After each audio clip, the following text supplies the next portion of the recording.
Cabernet tends to be the sort of Errol Flynn of the grape varieties. The most expensive beer in history. People will turn around to me and say, oh, I'm just making gin while I wait for my whiskey to get ready. Because wine is an adventure. Conventional winemakers who just condemn all natural wine as faulty. The prestigious title of Sake Samurai. Looking at whiskey in more of an artful culinary way. They kind of look at it as a novelty more than anything. The guy from the rock bands is making wine. This is the Drinks Adventures podcast. I'm James Atkinson, and this is the show where I speak to some of the world's most exciting producers of beer, wine and spirits and uncover trends and issues in the drinks industry today.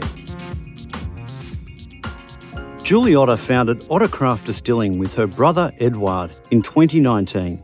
While Eduard has extensive drinks industry experience, Julie's background is as an executive in the fashion and beauty sectors. Most recently, she was CEO of Australian fashion label Sass Bide, and she's done stints at MAC Cosmetics, Jeanswest and sleepwear brand Peter Alexander. There's a lot of lifers in the drinks industry, people who get into it early on in their careers and then never leave. As such, I always find it interesting to speak with people from different career backgrounds who bring a new perspective on things, which is exactly what we get from Julie in this episode. I started by asking Julie how she came to the decision to leave a successful career and take the plunge into launching a startup in another industry. My brother Eduard was basically creating whiskey under his house as a proof of concept. And we're quite tight as a family and spend quite a bit of time together. And I just found that whenever I went to his house, I literally never made it past his garage. He'd just be there, he'd stop me, we'd be chatting about the business, showing me what he's doing. And it was almost by osmosis that I felt like I was starting to understand an industry that, you're quite right, I don't have a background in. So my background is fashion and beauty, predominantly more in the management side of things, growing brands, building brands, overseeing all parts of the business and working locally and internationally. So, and usually in the premium space as well. So cut back to time with my brother Eduard, and we were just sort of talking about what he was doing a lot. I had actually left my last CEO role and I was consulting at the time. I was consulting for some equity groups and for some private businesses as well, and for some designers. And we just sort of, almost as a joke, started talking about working together, because I think working with family is not always that common as well when it's brother and sister and those sorts of things. So we just sort of started talking about it, and then I was actually being offered a role in New York. And it was really, well, if we're actually serious about this, and we'd sort of been joking and talking about it for, a couple of months or close to a year really. And it was really like, well, if I take the role in New York, I'm not going to move into doing this business with him. And it was really, how serious are we? And then quite spookily, we thought we're actually quite serious. And then we spent about a year working on it together. I was still consulting, Eduard was still working. It was very much part-time, but, really sort of just making sure that the parameters of how we wanted to build the brand were aligned. That's really the most important thing. And also the position of the brand was really important. So by that I mean, I understand the premium and the mid space really well. And I just felt that I could utilise my skills and bring them into what we're doing. And thus OCD was born. And going back prior to when, Eduard was playing around in the garage, did you already have an interest in drinks as well, at least as a consumer? Yeah, I mean, my interest was really, everything I've really learned about the industry has come from Eduard, to be honest, because that's been his background pretty much his whole career. So he's always worked, in hospitality or had something to do with it. So. And he ended up working for one of the big suppliers. Yeah. He was with Pernod Ricard, He's worked with Schweppes, he's worked for some really big players and had some really interesting roles. So my understanding and education on wine and champagne and spirits has all been from him. So I've been very spoilt in that way, and that what I enjoy, we do have very similar taste profiles as well, which I think is really important. I am not whiskey obsessed. I love the cocktails and all of that side of things, and the vodka and obviously the gin that we produce, and his absolute passion is whiskey as well. I definitely leave that more to him. But in reference to my understanding of the industry and my taste profile, he has really guided me on that. But that's been for many, many years. And were you still enjoying the work that you'd done in fashion and beauty? Were you still enjoying that industry, or had you reached a point where you were like, I kind of want to do something that's different? No, I mean, I still love the industry, and I actually, I have one private client that I've kept that I've been working with for a long time, and I just work in an advisory capacity for her. That's an international children's business. That's very strategic and on the side. But for me, it was more about having my own business and creating that. And there is no way I ever really thought it would actually be in the hospitality industry. But it just made perfect sense. And I think, you know, when it sounds so incredibly cliched, but when you have that crossroad of, okay, do I actually go to New York and continue, you know, on the path that I'm on and, you know, work in an industry that I'm familiar with? Or do I take this opportunity to build and create something with my brother that we're both very passionate about and love, and we actually not only create the business, but we manufacture and produce the product as well. You know, it was just an opportunity that if we didn't do it then, we were never going to do it. And it just felt like the right thing to do. You're a couple of years in now. Are you both still loving it as much as you were when you started? Because I have a sister and we're very close, but I think if we went into business together, it might be short-lived. Well, I'm not going to disagree entirely with you on that. However, yes, we are still enjoying it. It's been interesting for us because we actually only launched OCD 6 months before COVID hit. So we've actually traded longer during a global pandemic than not. And I think that puts pressure on any relationship or partnership that you have. And I think it's a testament to both of us and to the product that we've produced that we're still here.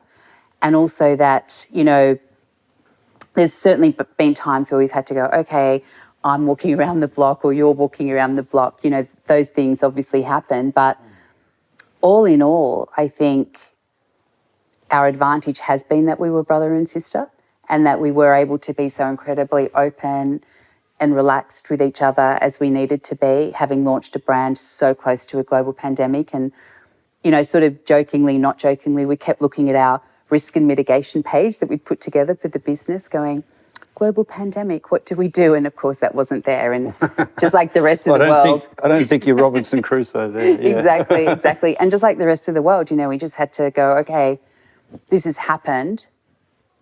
What can we do? How are we going to protect ourselves, our brand, each other? And I think, you know, that sort of protection mechanism that you have in a family as well was really important and really helped us get through it. And thank goodness, touch wood, all those things, we're still here. When you look at the industries that you've been involved in the past versus the drinks industry, what are the sort of parallels that you see in terms of, you know, design aesthetic of making a bottle look really good when it sits on the shelf? Yeah. I suppose that's universal across, for example, beauty or drinks. It is, you're absolutely right. And I think, you know, for me, I love design. All of the businesses that I've worked in and had the, you know, the privilege to manage and run have all had a highly creative base. So most of them have had either a creative director or an internal design team that I've worked with. And so from that side of things, the aesthetic of how we wanted OCD to look was a very, not easy. I don't think creating a brand is easy, but it fell into place really quickly for me. I know I'm very clear about what I like from a design perspective. I'm very clear about the positioning piece, and the thing about the brands that I love, that I've worked in and that I just admire, they all have really great stories to tell.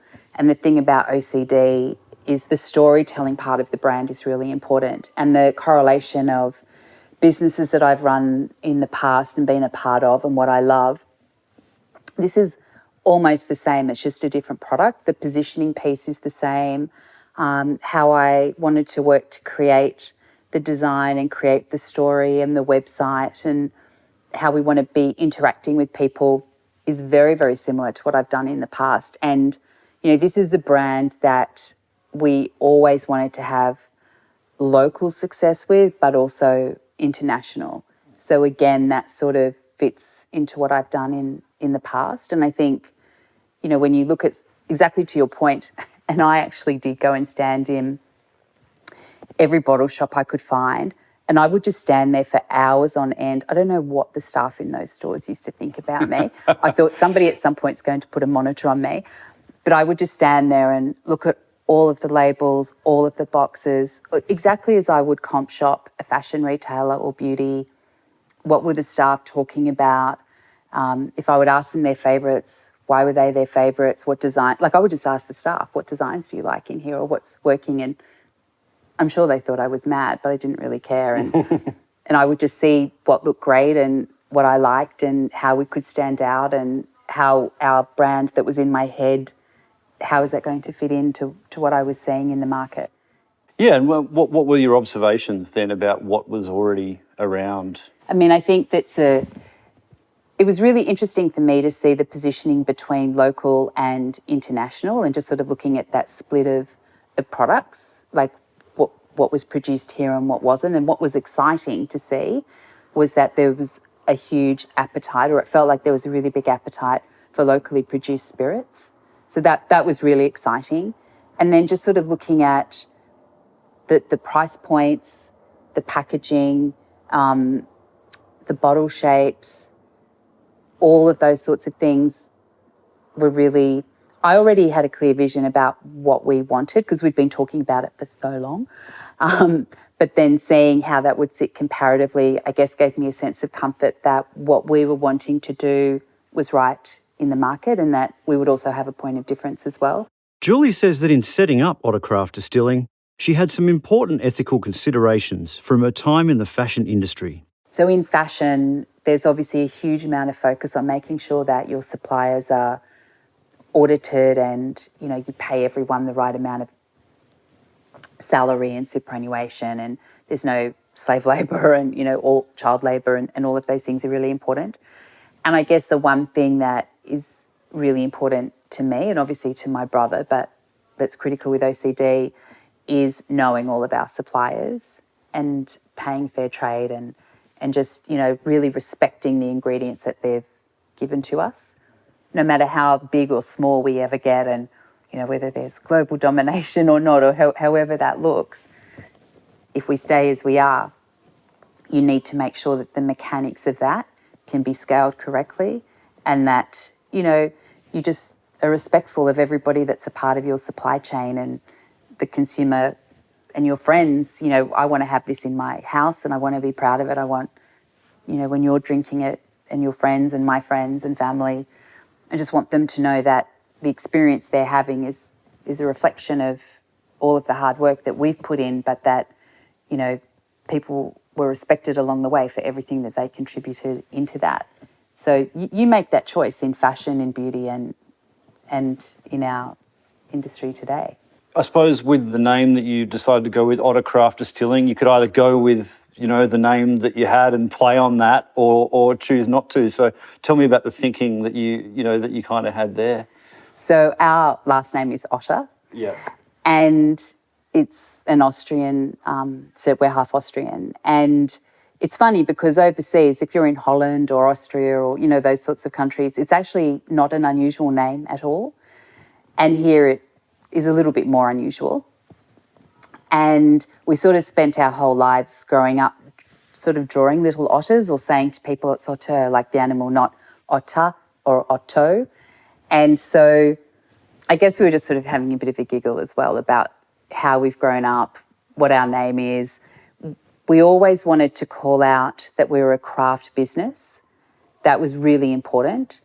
And the distilling part was also, I guess it just sort of really clarified who we are and what we actually do. We distill product, we're a craft business, and this is our last name. And it sounds pretty simple in a sentence now. We actually spent quite a bit of time thinking about that because we wanted the label to actually really represent who we are. We're a family business, we're a craft business, and we're in the distilling industry. So that it actually made sense when we really looked at it. The OCD piece, I mean, it is, you know, you can have a bit of a giggle about that as well, and the little otter that goes with it. But in actual fact, it just sort of formed its own story because we didn't want to shy away from the Otter Craft Distilling. We just felt that that really represented who we are and what we're doing, and, you know, it makes sense both here and internationally as well. And the bottle that you chose to go with is quite distinctive as well. Yeah. It's got almost sort of like a ye olde medicine bottle kind of feel about it, I would say. So the bottles for both the vodka and the whiskey and now our gin, but predominantly when we were launching it was obviously with the whiskey and the vodka. And as you know, and as I was educated in, there's obviously some laws and what you do need to be doing around, you know, the flint glass and all of those sorts of things that you need to have. And then from a design perspective, to be honest, I just sat down and went through, I've got that many mood boards and Pinterest boards and ideas on bottles, and then just sat with Eduard and said, of everything that I love, what's legal to do in a bottle with what you want to make? Because, you know, I had everything from the most ridiculous artisan bespoke fragrance style bottles through to, you know, these really almost like lamps. And so he was like, okay, so none of that is legal and we've got to do, you know, these sorts of things. And then we just looked through pages of designs that we really liked. And, you know, the whiskey bottle is almost, you know, like a pour. It's so beautiful to hold. And I guess one of the important things for us was to have a bottle that a guy can hold really easily, but also that a girl can, because we're a male and female owned business.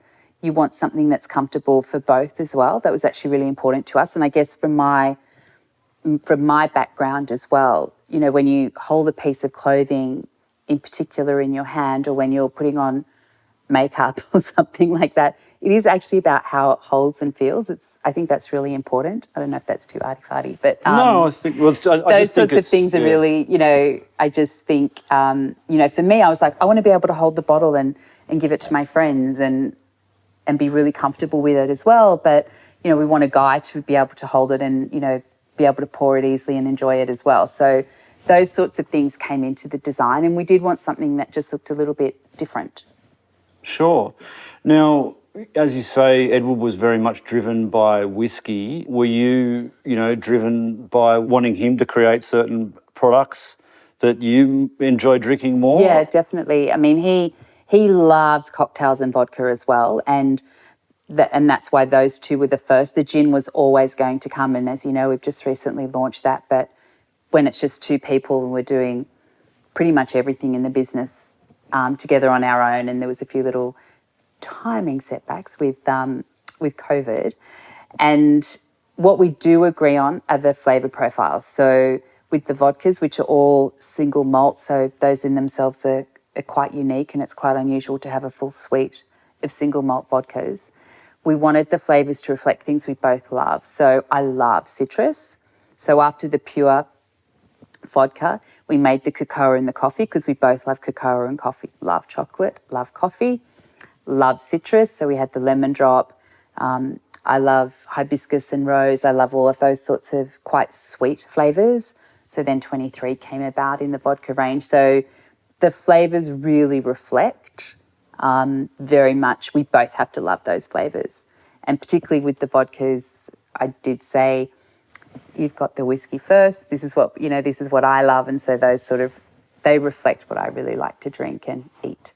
So did you say you distill the vodka from scratch from grain? Yeah, so the strength of OCD, we think, and what was really important to us when we were putting the brand together was that it's a sustainable and traceable brand. So in all of the fashion and beauty brands that I've been a part of, that's really important to me. The efficacy of how you make a product is just as important as what the product is. And so all of our grain is sourced and malted in the Riverina. It all comes from James Kite's farm. We know we can basically GPS track where the paddock is that it comes to each bottle.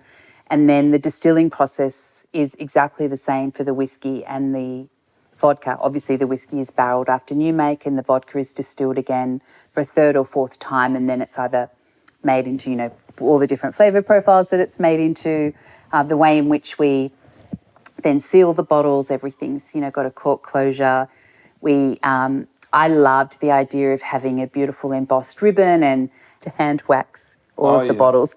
Those sort of end pieces to each of the product as well just really add to the experience that we then hope everybody then has with it as well. So right from how we source it, how it's made, to that end experience. And, you know, just going back to your question about the design piece and everything as well, I have a normal obsession, I'm sure, with online shopping.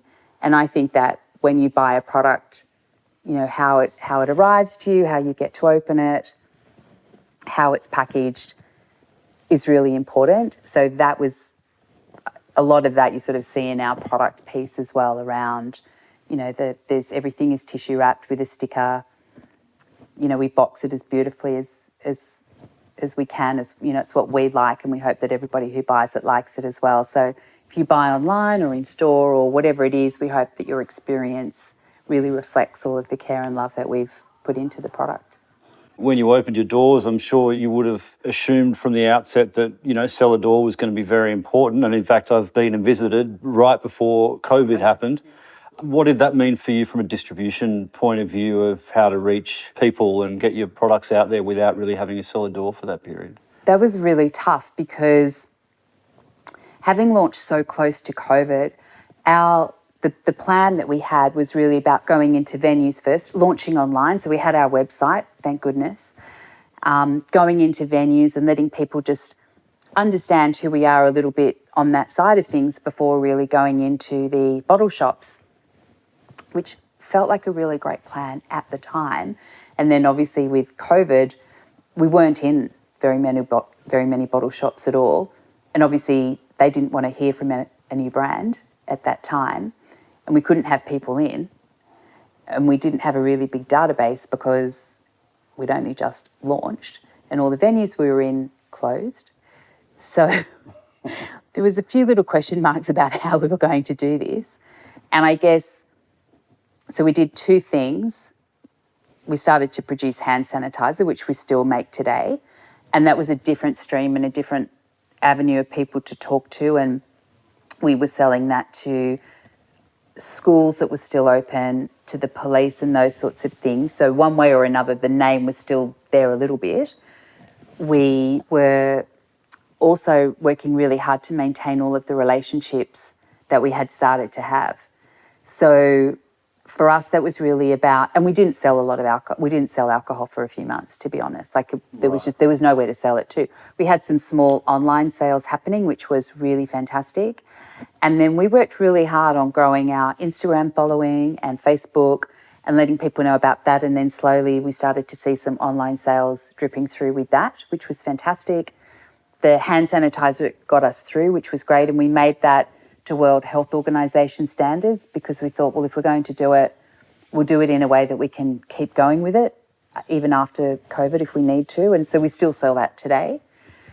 And the market's pretty flooded these days, though, isn't it? Could not be more flooded. Yeah. They could not be more flooded. Yeah. Because it literally went from, like, as you know, outrageous amounts of money for the smallest amount of product to just being so flooded once the supply chain opened up again and all the ports opened up and container after container came in. But, you know, you've just got to sort of ride the wave of that and just go, well, okay, we'll just sort of keep, you know, you just have to keep manoeuvring. And I guess our advantage in being small was that we could do that. We could really sort of move, and it's just Eduard and I. We could make a decision on the spot and just do it. We didn't have to ask anyone else or do anything. So, you know, I think between that and also, you know, really fortunate during that time we were approached to do some podcasts, which was really exciting. And, you know, through those we got out to an audience that hadn't heard of us before, and there was enough interest to pick us up. And I guess the one good thing that happened for us before COVID hit was we achieved some great results and some gold and silver medals in the Australian International Spirits Competition. And so having that, we were able to let people know that, you know, we had been tested in the market, we had been judged, people were valuing what we were doing. So as the market started to open up again, we were able to let people know that. We got picked up by some bottle shops, you know, word of mouth started to happen. And then, you know, we got into some great groups like Corkscrew Cellars, Fine Wine Group, those sorts of places, which has been incredibly helpful for us. And then as venues slowly started to reopen again, we're able to be back in there again, get all their teams in for tours and training again. Very slowly, as every government regulation opened up, we were there straight away. So feeling a lot more optimistic now about the future than maybe you were this time last year? Yes, that is a definite yes. And I guess, it's really, like everyone, it was, it was a really scary time for everyone. And we were, we had to talk to our landlord, who was fantastic, but we, every single week saying, we can pay, we can't pay, can you put this on hold, can we do that? Like, you have to be willing to have some really transparent conversations with people. But, fortunately, we were able to self-sustain ourselves. I think that's been really important for us. And, the product, we don't think has lost visibility from when we launched. It certainly didn't gain it. It did hit a pause button for us.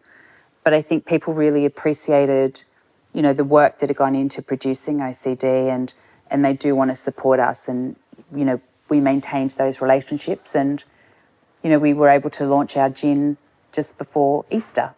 So, we haven't we've obviously fallen behind our original plans, but we're still able to activate our original plans, which I think is exciting. And you've come out with a gin with very different branding, which sounds like it was, once again, very well thought through. Tell me about the Mary Street branding. Yeah, so we're on Mary Street in St. Peter's. That's our address. And the reason we're calling the gin Mary Street Gin, and we've launched with a Sydney dry gin, and we'll continue to add to that portfolio of flavour profiles. Everything around Otter Craft Distilling is around locally sourced produce. And so that starts with the barley that's in the Riverina for us. And gin by its nature is international. So when we looked at all of the keywords and everything that was around OCD being, the traceability of it and local and all of those sorts of things, the one thing we couldn't put into the gin was local, because we don't grow juniper in Australia. A lot of the ingredients are international, which we love, and we can still make sure that they're sustainable and source as many organic ingredients as we can and know all of our producers and pay fair trade to everyone. All of those things can still be done, and they're really important to us. But we can't locally source all of the ingredients. So we thought, okay, gin by its nature is international. So we'll keep all of the really important parameters and the efficacy of OCD, and we'll call it something else. And so then it was like, well, what would we call it? And we actually had come up with the name a while ago. And I just think, it's just a really nice ode to where we are. I think it's respectful of where we are. We love the community that we're a part of, and we think it translates, again, locally and internationally. Yeah, you are part of a nice little community there. It's Precinct 75, I think it's called, isn't it? With Willie the Boatman's there, and I'm just trying to think who else is around. But is that worked well for the business, having those kinds of neighbours? Yeah, it has. It's been fantastic. So there's a lot of, as you said, Willie the Boatman's there, and Pat's fantastic and a big supporter of the brand. There's some beautiful homeware stores along the front of Mary Street. There's a lot of designers inside as well. Pre-COVID, there was about 500 people working in the precinct. Not so many now, but slowly getting back to that. And for us, I think being in a community where there's a lot of business owners that are there, a lot of creative owners as well, there's a huge amount of respect and understanding of what everyone is trying to achieve there. And with that, you gain a lot of support from people around you. And it's just really lovely where there's a lot of, there's quite a few startups in there as well. There's people who have had huge success with their brands and businesses. There's people who have been there for a really long time. Most importantly, there's a cafe on site. That was number one. And thank goodness they traded through COVID. But, it's nice to be able to walk outside and say to people, oh, we're thinking about this, or can you taste test that for us? Or you've got an instant audience of tasters, I can tell you that right now. Yeah. And which has been fantastic. And so I think especially when you're working with one other person, and especially how that ended up being during COVID, there was still a tight number of people who were legally allowed to work through COVID in the precinct. So it was really nice for us as well, because obviously we'd just go into work, but because we were making hand sanitizer and, you know, doing things like that. And we were able to bring in some of the hospitality staff who had actually lost their jobs during COVID in that time as well, which was great. And then see those other guys in the precinct and to still have their support and everything now, as we, you know, we'd love to support them as well, has actually been really fantastic. It's a pretty small distillery that you've got there and a pretty small space you're working from. You mentioned just before that you are starting to look around to raise a bit of capital. And what does the next phase look like for OCD? We've got 2 sites now in the precinct. So we've got our distillery and another site where we do our filling and things like that. And I guess the next phase for us, as you mentioned, is about scaling up. So the plan to grow OCD and to really hopefully grow locally first and then have some international growth. Again, that's sort of been in the pipeline as part of our plan really from the start. Obviously, from a timing perspective with COVID, you sort of had to throw those plans out and say, okay, if we can do this piece now and then we can move and do that, and just sort of, we've had to be quite flexible around that, but that's led to our talking to some interested parties around investment. And, you know, we're excited that we're having some good conversations at the moment with that, which is great. And, you know, again, I feel very fortunate that in my background, I've been exposed to some really exciting areas around equity and growth of big business, but also smaller creative brands as well. So working on that with some external parties and talking to some great people. So we're very clear about how the scale to grow will look. I think you have to be if you want to talk to somebody about investing, or if you're, certainly for us with only myself and my brother, you have to be pretty clear as to what those goals look like and how you want to achieve them. It's okay if that moves around a little bit, but I think you need to know what your starting point is and where you'd like to end. And so that's very much a focus for me in particular at the moment. And is that about increasing production, having a bigger hospitality type space, putting more whiskey down for Eduard? Are all of these things part of those discussions? Yeah, 100%. Yeah. You're absolutely right. And the whiskey is the absolute backbone of OCD. You know, it's exciting for us that every barrel we release is sold out. And that's continued since, you know, I remember when I was in there that, you know, Eduard was telling me that, you know, barrel to barrel, everything was getting snapped up, and that's kind of continued. And every barrel we released during COVID sold out. Yeah. We have a lot of pre-sales on our barrels, which is really exciting. And we have a lot of loyal customers. We will always put their bottles aside for them. We've had some venues that have supported us the whole time. Their bottles will always be put aside as well. But we basically have the next 4 barrels pre-sold. Yeah, nice. Which is fantastic, and there's never an issue. And the interesting thing, you know, going through a pandemic, you try and find any positive you can, right, is that the thirst for whiskey certainly didn't go away. We found that the pressure point of that did not impact us at all. Every barrel we put down or said we were going to release just sold out almost within 2 weeks. Yeah, wow. Which has been really exciting. So definitely for us, you know, the focus on barrels and all of those really fantastic conversations. And I actually love the story of the barrels because I love where they come from and I love the farms that they come from, and our local barrels, our international barrels, the Cooper that we work with, you know, they're all beautiful stories that you can tell as well. And definitely they're a huge part of the future of OCD. Absolutely.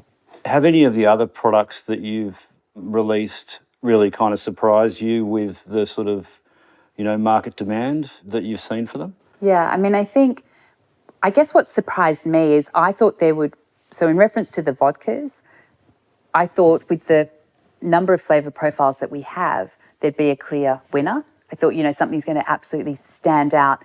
Certainly the pure vodka is the number one seller for us.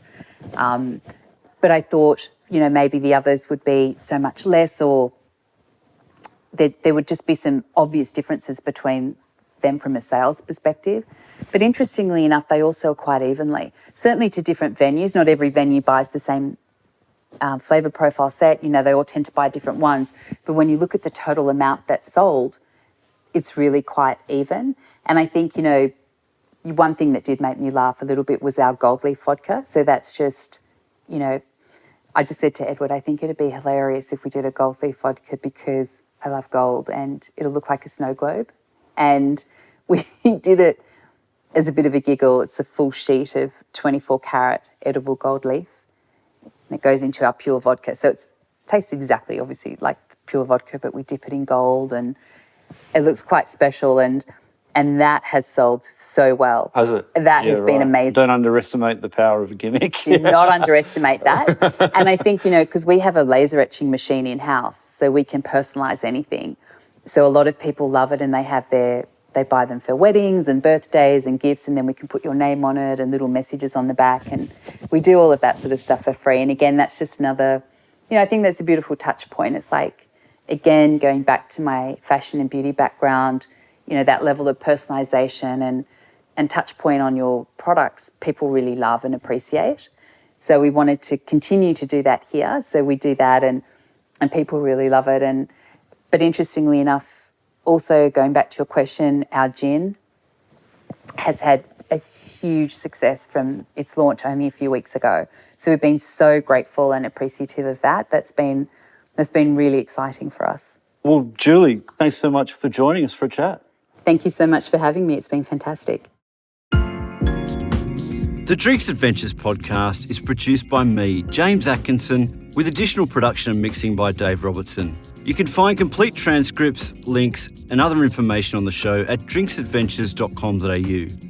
You can follow me on all social media platforms at by James Atkinson. Like my Facebook page, James Atkinson Drinks Adventures, to be kept informed of podcast giveaways and other news about the show. The Drinks Adventures podcast needs your support as listeners. Please do us a favour and leave an honest review and rating for the podcast on iTunes or Stitcher. We love hearing your feedback and it helps inform other people this is a show worth listening to. Or simply drop us a line at hello@drinksadventures.com.au.